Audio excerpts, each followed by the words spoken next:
She's the most beautiful white flower in the world. And she was the most poisonous red flower in the world.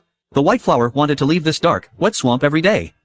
But the red flower only wanted the white flower to stay by her side and grow old with her. One day a beautiful deer came to the forest. Her eyes lit up. Her chance had come at last. She wanted to use the fawn's mouth to pull her out of the swamp. But the red flower scolded her for being so stupid. Because the moment the deer pulled her out, it would have eaten her. She can't see the sunlight if she's not even alive. But white flower thinks it's better than standing still for the rest of her life. When the red flower saw white flower's insistence, she became even more angry.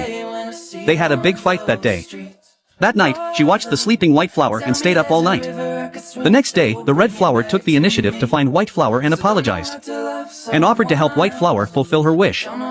She told white flower that her ugly appearance and the deadly toxin in her body is the reason why deer never came to their side.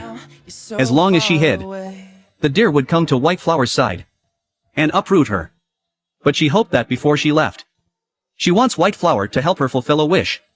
She wanted the white flower to scratch herself, to help her get rid of the annoying bugs on her body. Although white flower didn't know her purpose, but without hesitation, she pressed her head against the sharp spikes. The oozing branches soon attracted away the tiny bugs from Saffron's head. From then on, white flower began to grow weaker and weaker, and her face became more and more emaciated. After being eaten by the bugs, she was no longer as pure and beautiful as before, but flowers who got rid of the bugs. Her body began to recover day by day. Her face became more and more rosy. Her face became more and more beautiful. However, it was time for her to fulfill her promise. Looking at the deer foraging for food in front of her, the red flower hid her body behind a tree. The deer came just as she said. The white flower was so excited. She gazed at Saffron with excitement and said goodbye to her for the last time. As she watched the deer approaching, she spread her branches and leaves in happiness and prepared for the next part of her journey. Unexpectedly, the red flower suddenly came out from behind the tree. Instead of the white flower, she entered the deer's mouth. She stole the white flower's dream and was uprooted by the deer. At the same time, she was sacrificed.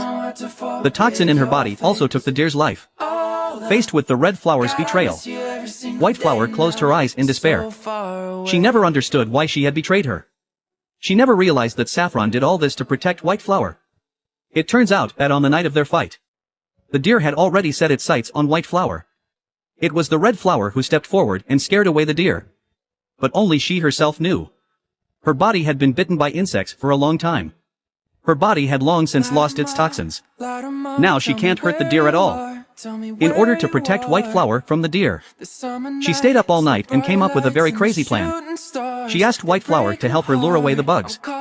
In fact, in order to restore the toxin in her body, she took white flower's place and entered the fawn's mouth.